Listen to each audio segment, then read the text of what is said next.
দর্শক বর্তমানে অনেকেই এই নিউজটি জেনে গেছেন যে ব্রাজিলের সিবিএফ প্রেসিডেন্ট এর্নালদো রদ্রিগেজকে হাইকোর্ট কর্তৃক বরখাস্ত করা হয়েছে। হ্যাঁ দর্শক, বর্তমানে ব্রাজিলের অন্তর্বর্তীকালীন প্রেসিডেন্ট রয়েছে ফার্নান্দো সার্নে, অর্থাৎ কার্লো আনচেলত্তিকে যে সিবিএফ সাইন করিয়েছিল তিনি বর্তমানে আর প্রেসিডেন্ট নেই, তাকে বরখাস্ত করেছে হাইকোর্ট। তো এখানে কি কার্লো আনচেলত্তির সাথে কোনো সমস্যা হতে পারে, এটি নিয়ে অনেকে প্রশ্ন করছেন। তাই আজকের ভিডিওতে এই বিষয়টি আমি ক্লিয়ার করার জন্য চেষ্টা করব।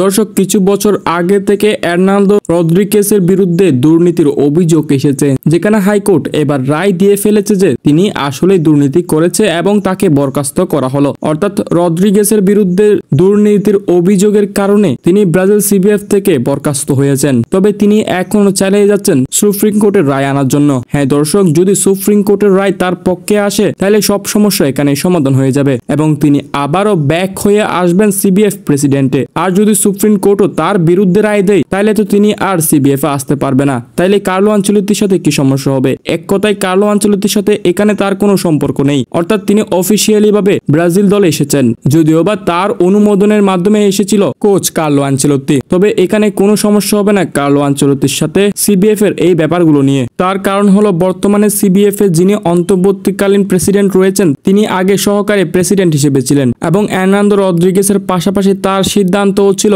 কার্লো আনচেলত্তিকে দলে বেড়াতে। তাই তিনি কার্লো আনচেলত্তিকে পুরোপুরি সাপোর্ট করবেন। তবে যদি পরবর্তীতে আবার প্রেসিডেন্ট চেঞ্জ হয়ে যায় তাহলে হয়তো কিছুটা সমস্যা হতে পারে, যদি সেই প্রেসিডেন্ট ইউরোপীয় কোচদের দুই চোখে সহ্য করতে না পারে। আর যদি নতুন প্রেসিডেন্টও বাইরের দেশের কোচকে সমর্থন করে তাহলে কার্লো আনচেলত্তির সাথে ভবিষ্যতেও আর কোনো সমস্যা হবে না, তিনি অব্যাহত থাকতে পারবেন ব্রাজিলে। এটা সম্পূর্ণ ডিপেন্ড করবে ভবিষ্যতের উপর। যদিও বা অনুমান করা যাচ্ছে ভবিষ্যতে প্রেসিডেন্ট হিসেবে আসতে যাচ্ছে রোনালদো নাজারিও। তিনি যদি আসেন তাহলে তো সব সমস্যাই সমাধান, কারণ তিনি আগে থেকে চেয়েছিলেন কার্লো আনচেলত্তি যাতে ব্রাজিলের কোচ হিসেবে আসুক। তবে সমস্যাটা হতে পারে ঠিক এই জায়গায়, যদি ব্রাজিলের কোনো উচ্চ পদের সদস্য ইউরোপীয় কোচদের দুই চোখে দেখতে না পারে, অর্থাৎ তারা যদি চায় শুধু দেশীয় কোচরাই ব্রাজিলকে পরিচালনা করুক, তখন হয়তো কিছুটা সমস্যার সৃষ্টি হতে পারে। তবে বর্তমান সময়ে আমি কোনো সমস্যা দেখছি না ব্রাজিলের সাথে প্রেসিডেন্টের এই সম্পর্কগুলো নিয়ে। এখন শুধু আপনাদের ধৈর্য আর অপেক্ষা দরকার। এবং বর্তমানে ফিফা অনুমোদিত ব্রাজিলের কোচ হিসেবে এসেছেন কোচ কার্লো আনচেলত্তি। তাই এগুলো এত সহজ না যে কোচকে